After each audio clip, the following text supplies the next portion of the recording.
Hello दोस्तों, नमस्कार, सत श्री अकाल, आदाब। एक बार फिर आप तमाम लोगों का स्वागत करता हूं आपके अपने चैनल डीके गुड बुक में। उम्मीद करता हूं सब अच्छे होंगे, स्वस्थ होंगे, अपना ख्याल रख रहे होंगे। सर्दी बहुत तेज़ हो रही है आजकल, सबको पता ही है। और एक और नया चेंज हमारे जीवन में होने वाला है। एक्चुअली अभी चंद घंटों बाद न्यू ईयर का दस्तक हमारे जीवन में होने वाला है। सभी लोग एक नए साल का अच्छे से वेलकम करें और नए साल में एक अपने आप से वादा भी करें कि इस नए साल में कुछ नया करेंगे, कुछ अच्छा करेंगे, कुछ बेहतर करेंगे और ये नया साल सबके लिए खुशियों भरा हो और सबका जो जीवन है वो एक तरह से बेहतर हो इस नए साल में जो 2023 आने वाला है। साथियों, आज एक बार फिर दोबारा से आपके सामने उपस्थित हूँ एक नए मुद्दे के साथ। हालांकि ये काफ़ी पुराना मामला है, लेकिन फिर भी हमें सुनना चाहिए और समझना चाहिए, क्योंकि इसमें बहुत बड़े इस तरह के कृत्य हुए हैं, कारनामे हुए हैं जो आसानी से देखने को मिलते नहीं हैं। इसमें कैसे कोई इतना बड़ा हैवान बन सकता है कि एक ही परिवार के 7 लोगों का कत्ल कर दे, जिसमें एक 7 महीने का बच्चा भी है, उसका भी कत्ल कर दिया जाता है। तो कहानी दिल को झकझोर देने वाली है और पूरी तरह से एक ऐसी कहानी है ये जो आसानी से अक्सर लोग ऐसी कहानियों को, ऐसे कामों को अंजाम देते हुए 100 बार सोचते हैं। कई बार हम ऐसे-ऐसे कृत्यों को, गुनाहों को बड़े नज़दीक से देखते हैं, लेकिन ये गुनाह, ये कारनामा ऐसा है कि जिसने एक बार को हिंदुस्तान में लोगों को सोचने पे मजबूर कर दिया था कि कोई व्यक्ति ऐसा कैसे कर सकता है, इतना हैवान कैसे बन सकता है कोई व्यक्ति। आज का जो मामला है ये अमरोहा का है। यूपी में एक जगह है अमरोहा और ये बड़ी फेमस जगह है। काफ़ी सारे लोग जानते हैं, कुछ लोग गए भी होंगे। मैं भी गया हूँ काफ़ी बार अमरोहा। ये अमरोहा का एक मामला है और ये जो मामला है ना, ये मैं वादा करता हूँ कि आपको थोड़ा-सा परेशान भी करेगा और सोचने पे मजबूर भी करेगा कि इंसान आखिर इंसान ही है अभी या जानवर से भी परे हो चुका है। बहुत सारी पेचोक हम इस कहानी में मिलेंगे। तो जैसे मैंने बताया, अमरोहा की ये स्टोरी है, ये कहानी है और शुरू करने से पहले एक बार विस्तार से इसके बारे में थोड़ी-सी चीज़ें मैं आपको बताना चाहूँगा। ये एक ऐसा मामला है, इकलौता मामला जिसमें जो इसके आईओ हैं, जो इस इन्वेस्टिगेटिंग ऑफिसर हैं, उन्होंने जब इसकी तहकीकात करी तो कुछ ही टाइम में बहुत जल्दी करके इस केस को सॉल्व भी कर लिया गया। एक ही परिवार के 7 लोगों का कत्ल हो जाता है और उसके बाद जो चीज़ें सामने आती हैं उसमें बचती है उसी परिवार की एक लड़की बचती है जिसका नाम शबनम। 7 लोगों का कत्ल हो जाता है, एक लड़की अकेली बचती है शबनम, जिसका रो रो कर बुरा हाल हो रहा था। और वाजिब भी है, अगर किसी के घर से 7 लोगों की मृत्यु एक साथ हो जाए तो जो अकेला बचेगा तो उसका तो सब कुछ लूट ही गया है, उसका तो रोने के अलावा कुछ बचा ही नहीं उसके पास। इसी में उस टाइम की जो सरकार थी उत्तर प्रदेश में, वो मायावती जी की सरकार थी। अब मायावती जी बिल्कुल गाँव में जाती हैं, उसी गाँव में अमरोहा जाती हैं, परिवार से मिलती हैं। परिवार भी क्या, जो वो जो बची थी शबनम नाम की, उससे मिलते हैं और ऐलान करती है 5 लाख रुपए मुआवजा का। उसके बाद में वापस आ जाती हैं लखनऊ और इस कहानी में अब मोड़ आने शुरू हो जाएंगे। तो धीरे धीरे हम इस कहानी में आगे बढ़ते हैं और मैं चाहता हूं कि अगर आप इस चैनल पर आ ही गए हैं, इस वीडियो को देख ही रहे हैं, तो इसको प्लीज़ पूरा देख लीजिएगा, काफ़ी कुछ सिखा के जाएगा। और अगर आप इस चैनल पर नए हैं तो प्लीज़ सब्सक्राइब करें और शेयर ज़रूर करें वीडियो को। इस तरह की वीडियो शेयर करना हमारी जिम्मेदारी है, क्योंकि अवेयरनेस आती है समाज में, कुछ चीज़ें ऐसी होती हैं जिनसे हम बच सकते हैं। दिमाग में हमारे वो चीज़ें आए कि जिनसे बचने का रास्ता निकले, तो हमें ये चीज़ें शेयर करनी चाहिए और ख़ुद पे भी ये अमल इस तरह का करना चाहिए। अमरोहा में एक परिवार रहता था जिसमें एक लड़की जिसका नाम शबनम, शबनम के माता पिता, 2 भाई भाभी और एक 7 महीने का बच्चा। एक रात जो पूरा हिंदुस्तान, अमरोहा के साथ साथ पूरा हिंदुस्तान उस रात को भुलाए नहीं भूलता। रात थी 14 अप्रैल 2008 की। अब इस 14 अप्रैल 2008 में ऐसा क्या हुआ कि हिंदुस्तान भुलाए नहीं भूलता, और अमरोहा में भी आज जब जब उस कहानी का, जब जब उस काम का जिक्र होता है तो लोग सिहर उठते हैं, लोगों की रूह कांप जाती है। तो जैसा मैंने अभी बताया, 14 अप्रैल 2008 की घटना है। रात को एक लड़की अपने घर से चीखती है, चिल्लाती है, बदहवास रोती हुई बाहर आती है और मोहल्ले वालों को इकट्ठा करती है। मोहल्ले वाले आते हैं, पड़ोसी आते हैं और घर के अंदर जाने का वो इशारा करती है, क्योंकि बोल नहीं रही थी उस टाइम पे, पूरा बदहवास थी वो शबनम लड़की।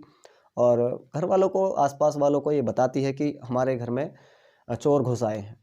पड़ोसी जा कर के देखते हैं और जब पड़ोसी जा कर के देखते हैं तो उनकी भी रूह कांप जाती है। उनमें से कोई एक व्यक्ति पुलिस को फ़ोन करता है और पुलिस भी आ जाती है थोड़ी देर बाद। और उसके बाद जैसे ही देख रेख चल रही थी लोगों की, देख रहे थे कि क्या हुआ, तो एक ही परिवार के 7 लोगों की लाश वहाँ पर पड़ी थी। पुलिस ने नज़दीक से जाकर के देखा तो सब मृत थे, किसी में सांस नहीं चल रही थी। हसनपुर थाना लगता है। हसनपुर की पुलिस मौके पर जाकर के सारी चीज़ों की देखभाल करती है और देखती है सबको कि सब डेड हैं, सबकी मृत्यु हो चुकी है। एक लड़की बची थी जिसका नाम शबनम। वो घर के एक कोने में बैठ करके वो बदहवास रो रही थी और इस एवज में इस उसमें नहीं थी वो कि वो कुछ बयान दे सके या कुछ बोल सके। तो पुलिस ने उस टाइम उससे कुछ पूछना सही नहीं समझा, क्योंकि दुखों का पहाड़ उस लड़की पर टूट पड़ा था पूरी तरह से। अकेली बची थी, 7 लोग मर चुके थे घर के। अब इनमें शबनम के माता पिता थे, शबनम के 2 भाई थे, भाभी थी, एक शबनम की मौसी की लड़की थी जो आई हुई थी घर पे, और एक शबनम का भतीजा जो 7 महीने का था, उसकी मृत्यु हो चुकी। टोटल 7 लोगों का ये नरसंहार कहें तो गलत नहीं होगा। उस दिन 14 अप्रैल की रात को 2008 की घटना। सारा कुछ सीन पे मौका मुआयना करके पुलिस वापस लौट जाती है और उसके बाद में इस केस में इंटरेस्ट लेती है और इसको सॉल्व करने की कोशिश करना शुरू कर देते हैं। मायावती ने जो ऐलान किया था 5 लाख रुपए के मुआवजे का, उसकी भी तैयारी जोरों शोरों से चल रही थी। वो कुछ ही दिन में इनको मिलने वाला था। और जो इसके आईओ थे, इन्वेस्टिगेटिंग ऑफिसर, उन्होंने एक बार जब सोचा ये नज़दीक से कि एक ही परिवार के 7 लोगों का कत्ल हुआ है, एक बच्ची बची है, तो उससे थोड़ा पूछताछ करते हैं। और जब उससे पूछताछ की गई 2-3 दिन बाद, जब वो थोड़ा ठीक हुई, उसने बताया कि नकाबपोश बदमाश थे और जो हमारे घर के पिछले हिस्से से वो चढ़े थे हमारे घर में, और पिछली दीवार से वो आए और ये जो है बाकी सब आपके सामने है ही है, 7 लोगों को कत्ल कर दिया, हमारे घर वालों को। पुलिस ने इस केस की नज़दीक से छानबीन करनी शुरू करी। वो दीवार भी देखी जिस दीवार से शबनम बोल रही थी कि इस दीवार से चढ़ करके लोग आए थे। उस दीवार पर देखा, कोई ना तो कोई खरोच का निशान था, ना कोई ऐसा सिम्टम दिख रहा था कि सीढ़ी लगाकर चढ़े हों, क्योंकि उस दीवार से ज़मीन से और घर की छत तक की जो दूरी है, जो हाइट है, वो 14 फीट है। और 14 फीट पे आदमी आमतौर पर उचक के या इस तरह से नहीं चढ़ सकता बिना किसी सपोर्ट के। और जब हम बिना किसी सपोर्ट के नहीं चढ़ सकते और जो सपोर्ट लेंगे, चाहे वो सीढ़ी हो या अन्य रस्सी वस्सी हो, कुछ भी हो, तो उस पर खरोच के निशान आएंगे, सीढ़ी के निशान आएंगे। तो ऐसा कुछ था नहीं, दीवार बिल्कुल क्लियर थी। एक बहुत पतली सी पाइप थी जो टंकी की अक्सर होती है, जो पानी ऊपर पहुँचाने का काम करती है। वो प्लास्टिक की पाइप बहुत कमज़ोर सी थी, उसे पकड़ के भी नहीं चढ़ा जा सकता था। और कुछ ऐसा नहीं दिख रहा था कि शायद जो ये शबनम बोल रही है उसमें थोड़ा सा शक हुआ पुलिस को। लेकिन फिर भी वो कहते हैं ना, जब घर में इतना बड़ा हादसा हो गया तो गिरफ्तार भी कर नहीं सकते और ना ही ज़्यादा सख्ती से पूछताछ कर सकते हैं। इसी बीच पोस्टमार्टम से वो सारी रिपोर्ट्स आ जाती हैं, क्योंकि जो लोग भी वहाँ पे पोस्टमार्टम के लिए, वो 7 लाशें भेजी गई थी, उनकी पोस्टमार्टम रिपोर्ट आ जाती है। और पोस्टमार्टम रिपोर्ट आते ही पुलिस के सोचने का नज़रिया बदल जाता है। पोस्टमार्टम में क्लियर हो गया था कि सबसे पहले जिन लोगों की इनकी मृत्यु हुई है, इन्होंने कुछ ऐसी चीज़ का सेवन किया था, जैसे पॉइज़न है, जहर है। तो मरने के टाइम पर इन्होंने कोई विरोध भी नहीं किया, ना ही कोई ऐसे निशान मिले हैं। तो इनको मारने से पहले इनको पॉइज़न दिया गया, जहर दिया गया। अब ये मामला जैसे ही सामने आता है, पुलिस के रोंगटे खड़े हो जाते हैं और पुलिस इस केस में लगभग नज़दीक तक पहुंच जाती है। और जब ये समझ में आया कि जहर दिया गया, तो उसके बाद में फिर दोबारा से शबनम को जीरो इन किया गया। सबसे पहले वही जो आमतौर पर होता है, कॉल डिटेल, CDR निकलवाई गई। तो CDR निकलवाई गई, उसमें शबनम थोड़ा सा रडार पे आई। वो हुआ यूं कि शबनम ने एक नंबर पर सबसे ज़्यादा कॉल किए, जिस दिन ये मर्डर हुआ उससे 5 मिनट पहले, और उसके बाद मर्डर होने के 10 मिनट बाद लगातार 55 कॉल थे उस रात के, जो एक नंबर पे किए गए थे। और उस पूरे महीने में लगभग 900 से ज़्यादा कॉल थे जो उसी नंबर पर किए गए थे शबनम के मोबाइल से। अब ये छानबीन शुरू हो गई। अब जिस नंबर पे कॉल किए गए थे, शबनम ने किया था 55 उस रात को, और बाकी जो सारा मिलाकर के महीने का 900 कॉल, उस नंबर को ट्रेस किया गया। वो नंबर था एक सलीम नाम के लड़के का, जो उसी का पड़ोसी था। उसके बाद में सलीम को उठाया जाता है और पूछताछ की जाती है। पहले तो सलीम इधर उधर की बात करता है, बरगलाने की कोशिश करता है, क्योंकि आमतौर पर जो गुनहगार होते हैं वो पूरी तरह से नहीं बता पाते कि क्या, मतलब एकदम से जुर्म को एक्सेप्ट नहीं करते। वो चाहते हैं कि बच जाएं तो बच ही जाएं। अब सख्ती से जब पूछताछ की गई सलीम से, तो सलीम ने बताया, सलीम ने स्टोरी एक सुनानी शुरू कर दी। अब वो स्टोरी ये थी कि शबनम और मैं हम एक दूसरे से प्यार करते थे और शबनम के घर वाले मुझसे राज़ी नहीं थे शबनम की शादी कराने के लिए। तो वो मुझे बार बार टॉर्चर करते थे कि हमारी बेटी का पीछा छोड़ दे या अन्य बहुत सारी चीज़ें, धमकी भी देते थे। लेकिन शबनम छोड़ना नहीं चाहती थी और ना ही सलीम छोड़ना चाहता था एक दूसरे को। फिर इन्होंने प्लान बनाया कि हम घर वालों को ही रास्ते से हटा देते हैं। वो सारी कहानी सुनाई कि जो जो हुआ। तो उसके बाद में उसने बताया कि मैं जहर लेकर के गया और शबनम ने दरवाज़ा खोला, मैं एंटर हुआ और खाना खाने के बाद अक्सर शाम को लोग चाय पीते हैं, तो उस दिन चाय में वो जहर डाला गया था। 7 महीने के बच्चे ने चाय नहीं पी थी तो उसका गला घोट करके उसको मारा गया। बाकी सब ने चाय पी थी, सब बेहोश थे, लगभग मर चुके थे। उसके बाद में कुल्हाड़ी से उनके ऊपर एक के बाद एक वार किया गया और 7 लोगों की हत्या कर दी। 7 महीने का जो बच्चा था, जो शबनम का भतीजा था, उसकी भी हत्या इन्होंने निर्मम उसी तरह से करी, कुल्हाड़ियों से वार कर करके। ये सारी कहानियाँ पुलिस सुनती है और तुरंत अरेस्ट करती है शबनम को।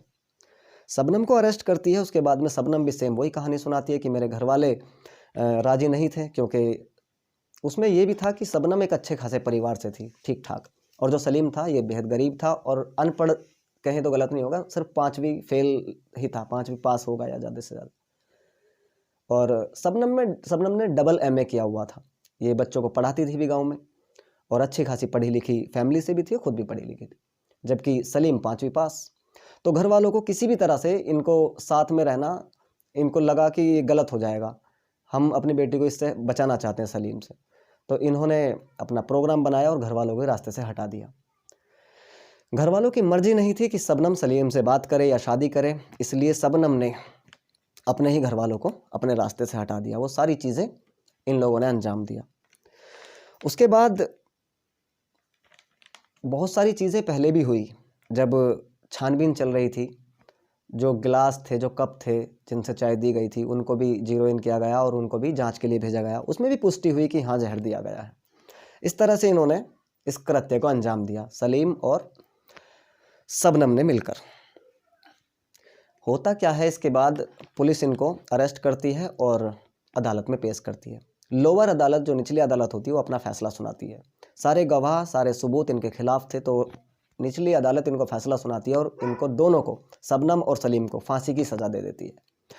उसके बाद इनको जेल भेज दिया जाता है।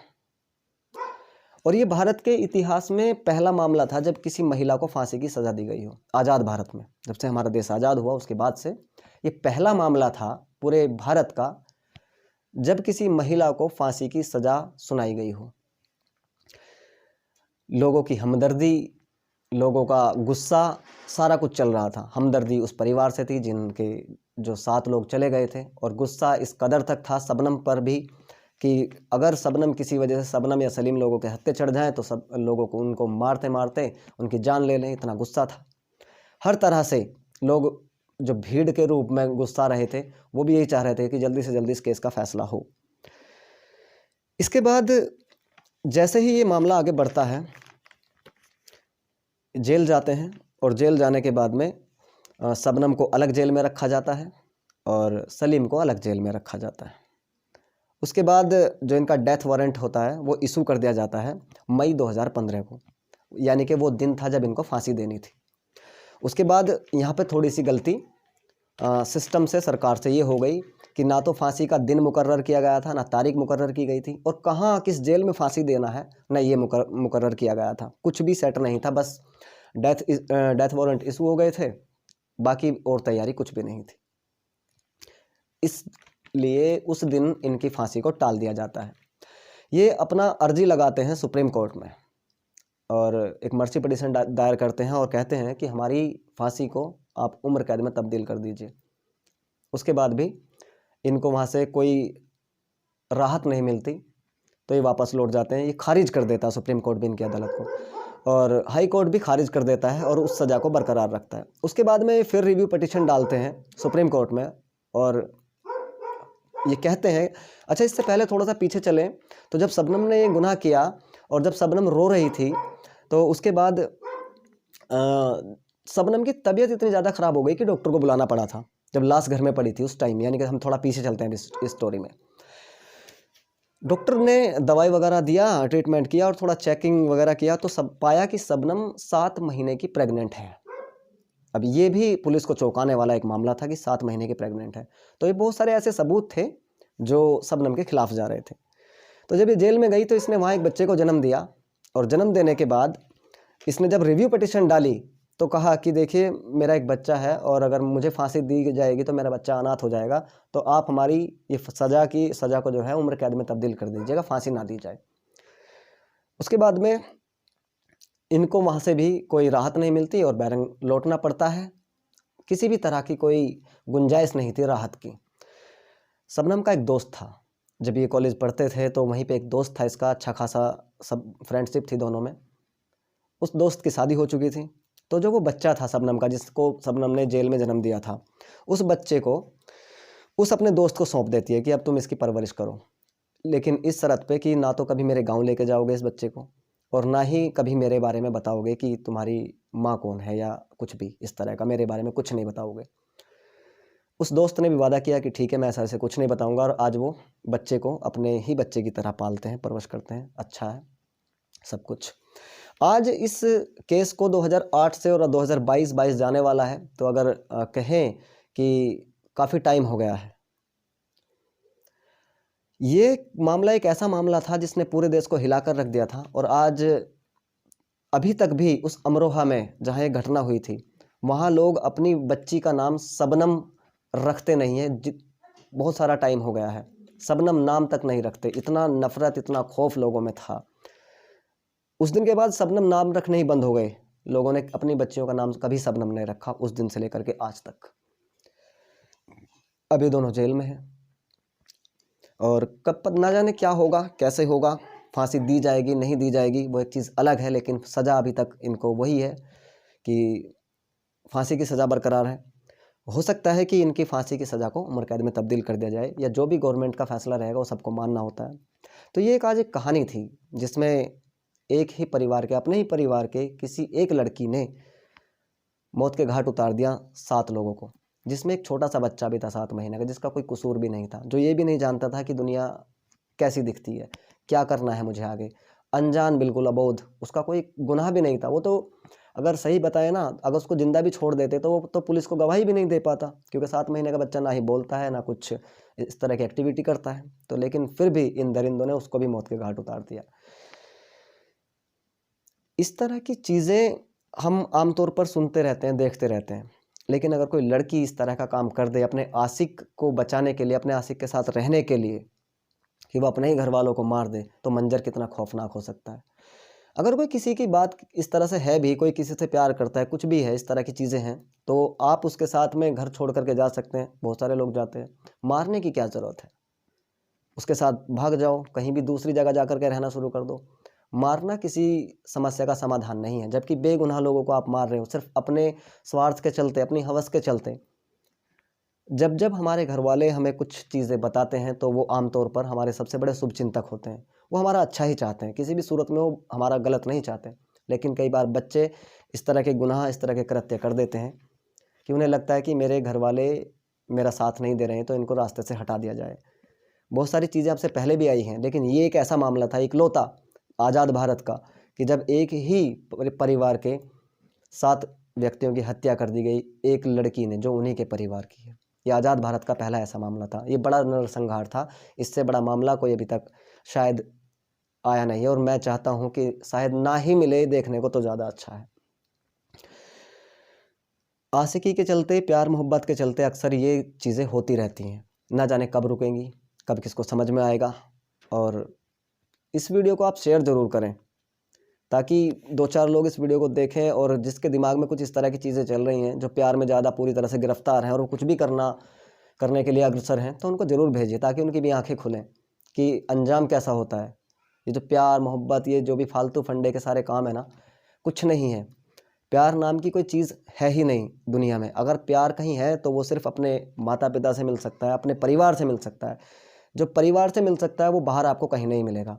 ये 2-4 दिन का प्यार, 2-4 दिन का बुखार, इश्क, मोहब्बत, इस तरह की जो चीज़ें हैं, ये कुछ दिनों में गायब हो जाती हैं और इनका जो फिर इनकी हालात जो है ना इनके बद से बदतर हो जाते हैं, जो इस तरह के कृत्य करके या तो अपने घर से भाग जाते हैं या अपने आशिक के चलते घर छोड़ दिया, अपने परिवारों को मार दिया। इनकी इनकी जो दुर्दशा है ना बहुत बुरी होती है, क्योंकि अगर पकड़े गए तो फिर जेल में, पूरी ज़िंदगी जेल में काटनी पड़ेगी। आप लोग किसके लिए कर रहे हो? मान लो अगर किसी को रास्ते से हटाना चाहते हो, भाई को, माँ को, बाप को, और पता चलेगा, पुलिस गिरफ्तार करेगी, एक साथ तो फिर भी नहीं रह सकते। क्या फ़ायदा हुआ फिर? आपने क्यों उनको बिना वजह मार दिया जब आपको साथ फिर भी नहीं रहना था? अब आज भी जेल में है ये लोग, साथ तो तब भी नहीं है, साथ रहने के लिए सब किया था और आज भी साथ नहीं है। अपने गुनाह की सज़ा काट रहे हैं, फांसी होगी या उम्र कैद होगी, कभी बाहर आ नहीं सकते। उम्र कैद का मतलब ये है कि जब तक जिएंगे तब तक उम्र कैद में वो रहेंगे, तब तक जेल में ही रहेंगे, जेल में उनकी डेथ होगी, सब कुछ जेल में ही होगा। यानी कि बाहर की दुनिया है उनसे छूट गई है, अलग हो गई है, कभी बाहर नहीं आ सकते। जो भी इस तरह के लोग हैं वो ज़रा समझें कि इस तरह का कृत्य करने से पहले अपने बारे में सोचें, अपने परिवार के बारे में सोचें। उन्होंने पाला है आपको, उन्होंने आपका हर वो सपना पूरा करने की कोशिश की है जो आपने देखा है, चाहे उनकी वो हैसियत में रहा हो या ना रहा हो। फिर भी हमारे माँ बाप हमारे लिए हर काम करते हैं, सब कुछ करते हैं, पढ़ाते हैं, लिखाते हैं, मतलब इतना कर्ज है उनका कि हम 7 जन्म ले लें तब भी नहीं उतार सकते। लेकिन कुछ लोग इतने दरिंदे हो जाते हैं कि वो माँ बाप को मतलब मौत के घाट उतार देते हैं, सिर्फ किस लिए? एक छोटे से इस हवस के चलते, इस इश्क मोहब्बत प्यार के चलते, अपने आशिक के चलते कि मैं इसके साथ रह पाऊंगा या रह पाऊंगी, है ना। लेकिन ऐसा होता नहीं है आमतौर पर। जब जब ऐसा हुआ है तब तब इन लोगों के सामने, ऐसे लोगों के सामने भयानक चीज़ें दर्शन देती हैं इनको। जेल, या तो जेल इनको मिलती है, और या फिर अगर किसी को पता भी नहीं चला, रियल केस ऐसा हो गया, तो फिर इनका जीवन जो आने वाला टाइम है ना वो बद से बदतर हो जाता है पूरी तरह से। तो साथियों ये थी आज की कहानी अमरोहा की, शबनम की, जहाँ पर आज काफ़ी साल हो गए हैं उस एरिया तक के लोग अपनी बेटी का नाम शबनम नहीं रखते हैं, शबनम नाम से नफरत हो गई है। जब जब वो रात वो याद करते हैं जो 14 अप्रैल 2008 की रात थी, तब तब वो सिहर उठते हैं। हर आदमी के जहन में ज़िंदा है आज भी। इस कहानी को आप शेयर करें, ज़्यादा से ज़्यादा, जितना हो सके उतना शेयर करें, ताकि समाज में इस तरह की चीज़ें कम हों। लोग करने से पहले 100 बार सोचें। तो शेयर करना लाजमी है, ज़रूरी है, और ये जिम्मेदारी आपकी बनती है। तो साथियों बहुत बहुत शुक्रिया, बहुत बहुत धन्यवाद, आपने इस कहानी को देखा, सुना, और चैनल पर नए हैं तो इसको सब्सक्राइब करें। खुश रहो, आबाद रहो, जहाँ भी रहो जिंदाबाद रहो। जल्दी मिलता हूँ किसी और नए टॉपिक पर, तब तक अपना ख्याल रखें। जय हिंद, जय Bharat. Thank you so very much.